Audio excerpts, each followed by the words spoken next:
Bismillahirrahmanirrahim. Assalamualaikum warahmatullahi wabarakatuh. Salam sejahtera buat kita semua.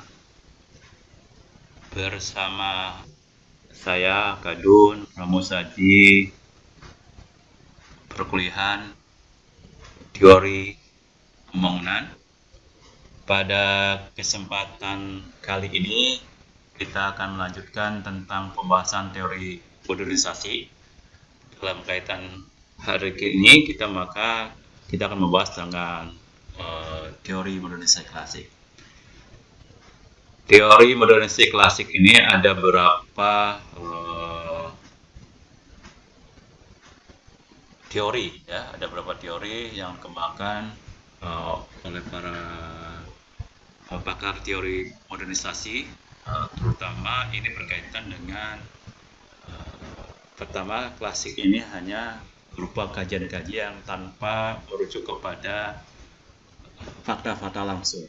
Ini hanya berupa kajian-kajian secara rasional, tidak begitu empiris. Nah, ada beberapa teori, diantaranya yang pertama itu dari Schmelzer, berkaitan dengan apa yang dikemukakannya dengan teori diferensiasi struktural. Ya, ini tentu saja ini sangat berkaitan dengan teori fungsional atau struktur fungsional dari Tucker Parson, ya. Ini sangat dominan sekali dipengaruhi oleh Tucker Parson, ini pemikiran Tucker Parson, ya. Nah, ini pertama dia kemukakan bahwa modernisasi akan selalu melibatkan diferensiasi struktural. Dalam proses modernisasi, ketidakteraturan struktur masyarakat yang menjalankan berbagai fungsi sekaligus akan dibagi dalam substruktur untuk menjalankan satu fungsi yang terputus. Jadi pada dasarnya misalkan kalau di dalam pattern variabel ada variabel sistem gitu, ya. Di antara variabel sistem itu adalah variabel ekonomi gitu. Ekonomi itu bukan banyak lagi subkulturnya gitu, ya. Sekarang itu ada yang menjalankan fungsi perbankan, ada yang menjalankan fungsi khusus pendanaan saja, finance saja gitu, ya. Ada yang menjalankan sektor real. Jadi ada sektor yang tidak real gitu, ya. Jadi ada sektor real pun ada yang misalkan ada subkultur, misalnya ada yang usaha di bidang pangan, di bidang mesin, nah, gitu, ya, di bidang TI, usaha di bidang kuliner, macam-macam lagi subkultur. Jadi setiap substruktur pun dari suatu sistem ekonomi itu banyak sekali gitu, sekarang terbagi-bagi menjadi struktur yang lain. Tentu saja memiliki fungsi-fungsi yang berbeda-beda, ya. Bangunan baru ini sebagai satu kesatuan yang terdiri dari berbagai struktur yang terkait menjalankan keseluruhan fungsi yang dilakukan oleh bangunan struktur lama. Perbedaannya, setelah adanya diferensiasi struktural, pelaksanaan fungsi akan dapat dijalankan secara lebih efisien. Kenapa lebih efisien? Kita pernah belajar dari desain organisasi. Ketika mempelajari desain organisasi, semakin orang itu spesifik, maka semakin orang itu menjalankan tugasnya itu serba tahu lah gitu, ya, serba terampil gitu, ya. Karena terus diulang-ulang terus, ya. Jadi sehingga lebih tahu, lebih mudah, lebih cepat lagi karena sering diulang-ulang tugas itu. Jadi nggak perlu meraba-raba kembali. Makanya lebih efisien gitu harusnya itu. Diferensiasi struktural dapat dijumpai pada lembaga keluarga. Keluarga tradisional memiliki struktur yang tidak teratur dan rumit. Di dalam satu atap tinggal banyak anggota keluarga. Keluarga tidak hanya bertanggung jawab terhadap beban penerusan keturunan, melahirkan generasi-generasi baru, keturunan baru, ya, dan penanggungan emosi bersama, melainkan juga bertanggung jawab terhadap produktivitas tenaga kerja, lapangan pertanian bersama, pendidikan, Jadi dia juga menampung tenaga kerja, lalu pendidikan, kerjaan, misalkan memberikan perawatan manusia usia lanjut, gitu ya. Dan pendidikan agama, pujian kepada arwah orang tua yang telah meninggal. Jadi satu keluarga itu menjalani banyak fungsi ya, satu keluarga itu strukturnya. Jadi struktur untuk pendidikan, untuk pemeliharaan usia lanjut, untuk lapangan kerja, untuk perusahaan keturunan, hampir semua seperti itu dijalankan oleh satu keluarga. Dalam masyarakat modern, institusi keluarga dalam mengalami depersonalisasi struktural. Keluarga memiliki struktur yang lebih sederhana, berukuran kecil dan hanya terdiri dari keluarga inti. Ada keluarga inti, ada keluarga yang lebih luas, extended ya. Keluarga inti itu biasanya dari ayah, ibu, dan anak. Tapi kalau keluarga yang luas, di situ kumpul juga paman, bibi, kakek, nenek, gitu yang kumpul ya semuanya. Keluarga modern tidak lagi menjalankan semua fungsi yang dijalankan oleh keluarga dalam masyarakat tradisional. Berbagai lembaga ekonomi telah mengambil alih fungsi produktivitas. Jadi untuk menampung tenaga kerja itu sekarang jarang keluarga menampung itu, tapi bisa di pabrik-pabrik, di lembaga-lembaga pemerintahan, gitu ya, di lembaga-lembaga perdagangan gitu sekarang itu ya, di perbankan, gitu ya. Jadi semuanya menampung tenaganya. Lembaga pendidikan menyediakan jasa pengajaran, ya, pendidikan anak-anak satu keluarga pun diserahkan mulai dari PAUD gitu ya, sampai kepada perguruan tinggi seperti masing-masing gitu ya. Ada lembaganya, subkulturnya tadi ya. Jadi dia semuanya ditampung dalam satu lembaga pendidikan, tapi subkultur lagi dia. Ada yang menangani PAUD, ada yang menangani SD, SMP, SLTA, dan perguruan tinggi. Beda-beda itu yang menangani itu. Pemerintah bertanggung jawab terhadap persoalan kesejahteraan dan sebagainya. Setiap lembaga baru yang terbentuk secara khusus menyediakan bertanggung jawab untuk melaksanakan satu tugas yang secara keseluruhan akan mampu menjalankan fungsi-fungsi tersebut secara lebih baik dan lebih efisien dibanding ketika dilaksanakan seluruhnya oleh satu keluarga pada masyarakat tradisional. Akibatnya, masyarakat modern jauh lebih produktif dibandingkan masyarakat tradisional. Ya, lebih produktif ya, tentu saja lebih efektif efisien. Menangani satu bidang saja, bukan sub bidang gitu. Sekalipun di diferensiasi struktural telah meningkatkan kapasitas fungsional kelembagaan, namun pengkoordinasian aktivitas berbagai lembaga baru tersebut diperlukan. Jadi perlu koordinasi ya, misalkan antara SD, PAUD, SD, SMP, SMA, itu harus perlu koordinasi ya. Yang membangun jalan antara jalan desa, jalan kabupaten, jalan provinsi, jalan negara gitu juga perlu koordinasi gitu ya. Bagaimanapun juga. Dalam pengkoordinasian aktivitas berbagai lembaga baru tersebut, dalam masyarakat modern masalah integrasi pelaksanaan berbagai fungsi tidak terjadi karena semuanya fungsi itu, semua fungsi tersebut dilaksanakan oleh satu unit keluarga di bawah tangan kepala keluarga. Suatu lembaga baru harus dibentuk yang berperan khusus untuk menjembatani dan mengkoordinasikan kegiatan dan kebutuhan masyarakat yang telah terdepersonalisasi. Lembaga penempatan tenaga kerja untuk membantu para pencari kerja dan menghubungkannya dengan lembaga ekonomi perusahaan. Surat kabar perikanan untuk menjembatani hubungan antara lembaga keluarga, konsumen, dan lembaga ekonomi perusahaan dan penjualan. Jadi ada muncul lembaga-lembaga baru yang menjadi struktur baru di dalam kegiatan-kegiatan manusia. Itulah diferensiasi sosial. Nah, bisa saja di dalam dalam pelaksanaan diferensiasi struktural itu, gitu ya, yang menganut teori sistem keharmonisan bisa terjadi konflik juga itu ya.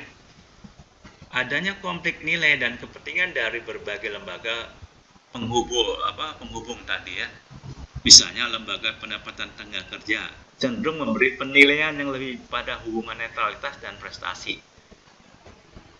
Nah, jadi kalau mau bekerja itu tidak perlu KKN lah katakannya, tapi apa prestasi dia, gitu ya, apa kemampuan dia. Sementara para pencari kerja masih banyak terasuh di dalam keluarga yang masih banyak berorientasi pada status warisan dan bawaan. Nah, yang orientasinya status dia, jadi pengennya KKN, wah saya itu anak bangsawan loh, harusnya diterima kerja di situ gitu. Nah, padahal sudah berubah gitu ya. Persoalan integrasi tidak dapat diatasi secara total karena adanya permasalahan ketidakseimbangan perkembangan dan pembangunan kelembagaan masyarakat yang diperlukan. Lembaga apa itu? Masalah integrasi sosial dan mengakibatkan bisa saja ya, kalau tidak terintegrasi maka akan terjadi yang namanya kerusuhan sosial. Nah, teori yang kedua yaitu tahapan pertumbuhan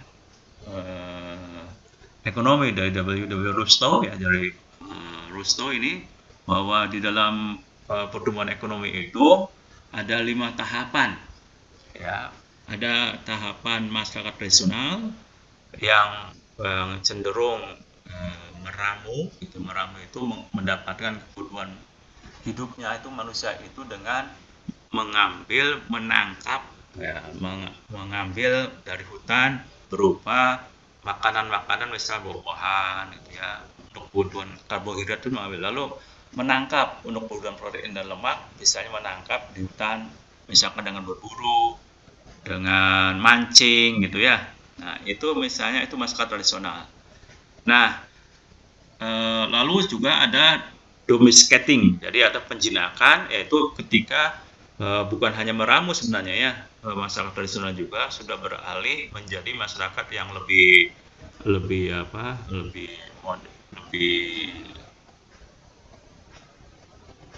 kepada bertani, kepada peternak ya, melakukan penambakan gitu ya. Jadi sekarang itu setelah termasuk dalam masyarakat tradisional juga seperti itu. Jadi karena semakin penduduk semakin banyak, maka terus tantangan alam semakin banyak ketika masyarakat itu, maka mulailah misalkan untuk mendapatkan makanan karbohidrat itu bertani padi, sagu gitu ya, jagung. Nah, lalu yang kalau mendapatkan proteinnya hewan-hewan, maka dia mulailah berternak gitu ya, memelihara ternak gitu. Lalu ketika mendapatkan ikan, ya, mulailah dia atau beternak juga. Nah, menurut Rostow, tahapan yang kedua dari pertumbuhan ekonomi itu yang disebut dengan prakondisi tinggal landas. Nah, ini prakondisi tinggal landas itu pada intinya adalah sudah ada perubahan-perubahan basis ekonomi yang tadinya agraris ya, pertanian dan peternakan gitu ya. Nah, sekarang berubah menjadi industri. Tapi industri pertanian belum ditinggalkan, industri belum maju gitu ya. Nah, langsung ke yang ketiga, itu pertumbuhan ekonomi itu disebut dengan masalah tinggal landas. Nah, kalau masalah tinggal landas itu sudah ada struktur basis industri ya, basis industri. Jadi semua ekonomi suatu negara, suatu bangsa itu sudah beralih menjadi industri, bukan lagi kepada mementingkan kepada agraris. Nah, lalu yang keempat itu kematangan pertumbuhan. Nah, ini kalau kematangan pertumbuhan sudah ada pertumbuhan yang di atas misalkan 10% terus menerus gitu ya. Jadi pertumbuhan ekonomi suatu negara itu terus menerus ada gitu. Dan yang terakhir itu tahap pertumbuhan ekonomi yang disebut dengan konsumsi massa tinggi. Jadi konsumsi massa tinggi itu masyarakat itu konsumsinya sangat tinggi sehingga pertumbuhannya terus menerus tinggi gitu ya. Kenapa konsumsi masyarakat tinggi itu biasanya seperti yang pemborosan gitu sebenarnya sih ya. Jadi kita tahu bahwa beda dengan struktur masyarakat kita gitu ya. Kalau pakaian itu di Indonesia kan ganti pakaian itu mungkin 5 tahun sekali ya. Tapi kalau untuk di beberapa konsumsi yang tinggi itu misalkan celana dalam itu sekali pakai, kaos dalam sekali pakai, baju pun mungkin kadang-kadang sekali pakai. Ya, sehingga orang itu konsumsinya makin tinggi karena sekali pakai sebab termasuk makan kan gitu. Makan itu tidak ada lagi panaskan lagi dipanaskan lagi begitu makan, walaupun mungkin di meja yang sangat besar gitu ya, kebutuhan apa saja, ikan, daging, eh, tempe tahu gitu ya numpuk di meja makan, tapi ketika dimakan cuma sedikit, akhirnya lebih buang gitu ya. Tapi konsumsi jadi tinggi gitu. Nah itulah pertumbuhan ekonomi konsumsi massa tinggi seperti itu kondisinya. Nah, saya ulangi lagi penjelasannya. Ini tadi intinya ke sana ya. Rostow, teori pertumbuhan Rostow itu. Masyarakat tradisional tidak ada perubahan sosial. Jadi masyarakat tradisional cuma dari tahun-tahun itu saja. Perlahan-lahan mengalami perubahan seiring dengan tumbuhnya kaum usahawan, perluasan pasar dan penggunaan pasar. Perubahan ini termasuk kondisi prakondisi tinggal landas. Pertumbuhan ekonomi yang otonom dan berkelanjutan, self-sustained economic growth, akan menjadi kecil karena besarnya jumlah penduduk. Revolusi politik dan sosial yang berusaha mengubah secara radikal struktur masyarakat, selain dapat juga berupa satu inovasi teknologi atau satu kondisi lingkungan internasional yang menguntungkan, yang bersamaan dengannya ada kenaikan real yang tinggi dari volume perdagangan internasional dan harga barang. Nah itu sudah tinggal landas. Jadi seperti yang saya katakan tadi, tapi ini tambahannya kalau tradisional tuh tidak ada pernah kemajuan apa-apa. Kalau sudah mulai berubah, tadi sudah jelaskan bagaimana basis ekonominya berubah gitu ya. Itu ada yang namanya politik yang lain, tapi kalau sudah ada pengaruh-pengaruh yang dari luar, dari inovasi teknologi, terus dari perdagangan internasional, maka akan terjadi pertumbuhan yang sangat. Nah itulah tahap tinggal landas. Sektor ekonomi harus mampu memobilisasi seluruh kemampuan modal dan sumber daya alamnya sehingga mampu mencapai tingkat investasi produk sebesar 10% dari pendapatan nasionalnya. Jadi supaya terus-menerus pertumbuhannya tinggi gitu ya, maka setiap PDB gitu ya, pendapatan bruto dari suatu negara itu ditanamkan kembali 10%-nya. Seperti ingat saya sudah jelaskan bagaimana pertumbuhan ekonomi itu terjadi gitu ya. Nah ini 10% ini diinvestasikan lagi dalam kegiatan-kegiatan produktif, maka itu akan terjadi pertumbuhan. Tapi bukan hanya investasi sebenarnya mendapatkan dari keuntungan, tapi juga bisa saja dari pinjaman ini. Nah ini makanya ini ada cara meningkatkan investasi tinggi. Pertama, dana untuk investasi dapat digali dengan cara pemindahan sumber dana secara radikal dan atau melalui kebijakan pajak. Yang kedua, dana investasi berasal dari lembaga-lembaga keuangan, obligasi pemerintah, bank, pasar uang. Ya, ini kalau tadi dari sumber dana yang dialokasikan untuk tadi dari misalnya keuntungan dari pemerintah itu dialokasikan untuk yang tertentu, terutama dari kebijakan pajak, misalnya kenaikan pajak penghasilan yang sekarang ini misalnya 35% menjadi 60% gitu ya, sehingga tertarik dana gitu ya, dan pemerintah menanamkan kembali di sektor-sektor pembangunan infrastruktur gitu ya, maka akan terjadi pertumbuhan itu. Atau dana investasi berasal dari lembaga-lembaga keuangan, misalnya IMF, Bank Dunia, Bank Pembangunan Asia gitu ya. Itu bisa kita ambil dananya lalu dipinjam, lalu membuat pembangunan. Atau obligasi pemerintah, surat utang negara gitu ya, atau dari bank atau dari pasar uang. Nah itu bisa terjadi, dana itu bisa muncul. Atau ini dana investasi dari hasil perdagangan internasional, dia bisa digunakan untuk mendagangkan teknologi. Nah jadi misalnya para eksportir dan perusahaan itu dia dapat untungnya itu bukan disimpan di bank Singapura atau Swiss atau di Amerika, tapi dibelikan mesin baru gitu ya, datangkan untuk produksi baru. Nah itu bisa terjadi pertumbuhan. Atau investasi modal asing. Nah bisa saja nih investasi modal asing gitu ya. Tapi investasi modal asing tidak melalui pasar uang, saham, tapi melalui asing langsung gitu. Misalkan ada perusahaan asing yang Tesla mau menanamkan investasinya di Indonesia gitu ya, membuat pabrik apa gitu, pabrik mobil gitu ya, atau misalkan perusahaan Cina membangun di Morowali itu perusahaan untuk baterai gitu ya, itu investasi langsung, itu bisa itu terjadi pertumbuhan ekonomi. Nah, ini beberapa karakteristik ketika terjadi tahapan ekonomi pembangunan ini. Pertama, karakteristik itu secara sosial, maka tahap masyarakat tradisional itu ada struktur sosial yang hierarkis. Ya, sudah hierarkis ya. Lalu jadi hierarkisnya, tapi anehnya cuma dua ya. Feodal itu. Kalau dalam masyarakat feodal itu ada priayi, bangsawan, orang feodal gitu ya, yang menguasai kapital, modal pada waktu era agraris itu modalnya adalah tanah. Yang menguasai tanah itu adalah bangsawan, karena bangsawan diberikan hak istimewa oleh raja itu untuk mengelola tanah-tanah itu.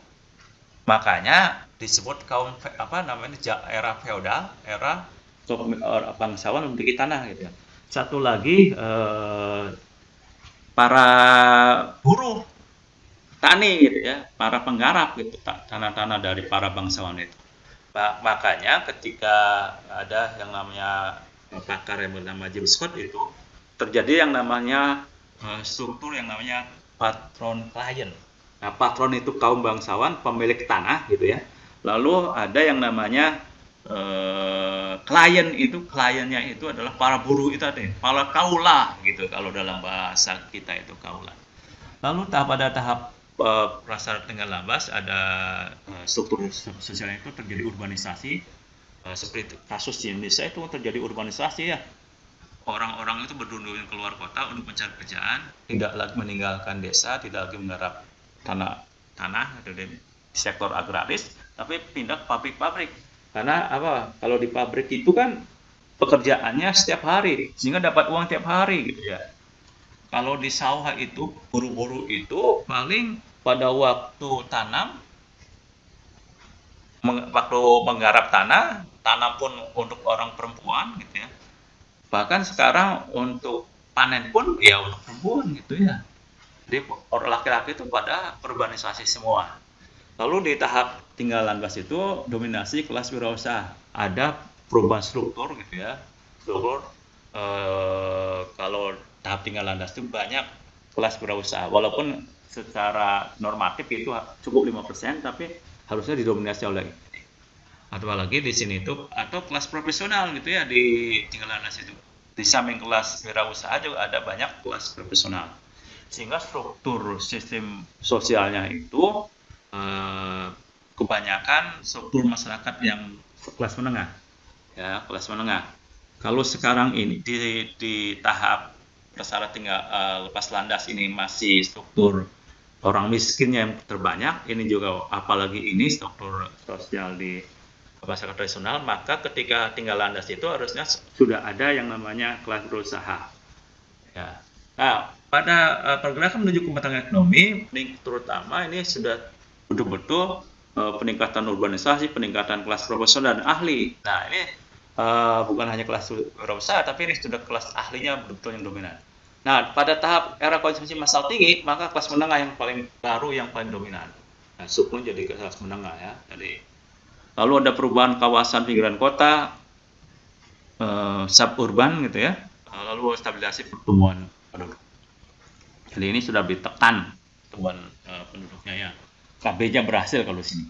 Lalu secara politik, nah ini secara politik, secara regional dikuasai oleh pemilik lahan. Nah, pemilik lahannya siapa? Nah, kaum bangsawan. Nah, ini tahap perasaan itu yang paling memegang peran itu adalah pemerintah nasional, pemerintah pusat gitu ya. Nah, kalau ditinggal landas, praksi dominan mendorong modernisasi. Jadi siapa nih faksi dominan yang ini? Apakah kelompok pedagang, ya? Apakah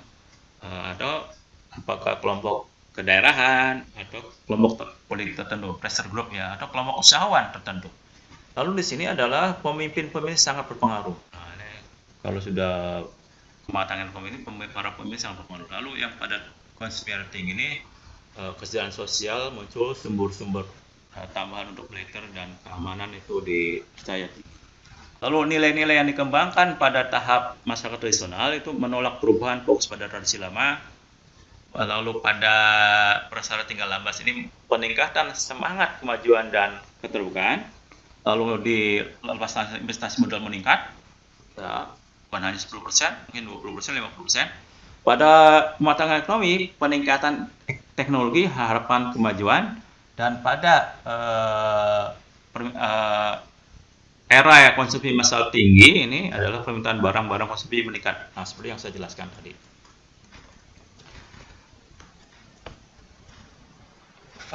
Faktor penentu untuk mencapai tahapan tinggal landas dan pertumbuhan ekonomi yang otonom dan berkelanjutan adalah pemilikan kemampuan untuk melakukan investasi 10% dari pendapatan nasional, tahap kematangan pertumbuhan. Jadi pada intinya di teori tahapan pertumbuhan ekonomi ini harus ada investasi 10%. Ciri peningkatan pendapatan, kesempatan kerja, dan peningkatan permintaan konsumen dan pembentukan pasar domestik yang tangguh. Jadi kita itu kalau mau kepada konsumsi massal tinggi itu nggak usah ekspor lah. Nah, kita punya potensi itu kita sebenarnya ya, memiliki potensi seperti itu. Kenapa memiliki potensi seperti itu? Karena penduduk itu kan hampir 275 juta. Jadi bagaimana kebutuhan berasnya, dagingnya, telurnya, gulanya itu pakaiannya. Sebenarnya kita bisa tanpa orang lain pun. Ya, tanpa orang pun bisa. Karena apa? Kita produksi itu cukup, kita nggak perlu ekspor. Jadi kalau kita bendung gitu ya, era globalisasi juga nggak perlu orang lain, udah bisa gitu sebenarnya. Bisa memenuhi. Rosto menjelaskan bahwa investasi produktif ini untuk tahap awal diprioritaskan pada sektor industri yang paling menguntungkan dan kemudian akan dengan cepat menembus pada sektor lain. Termasuk sekarang itu sektor TIK. Ya, teknologi informasi dan komunikasi atau internet gitu ya, dan sektor budaya dan seni dan budaya. Masalahnya yang dihadapi dunia ketiga adalah kecilnya dana investasi produktif, maka jawaban masalahnya terdapat pada kemungkinan penyerahan bantuan asing. Nah ini ya, mengapa perlu bantuan asing kita itu, yang berupa bantuan modal, teknologi, dan keahlian bagi negara dunia ketiga.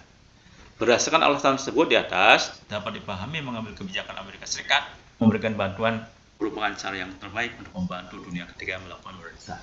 Nah, itu saya kira ya, bagaimana sebenarnya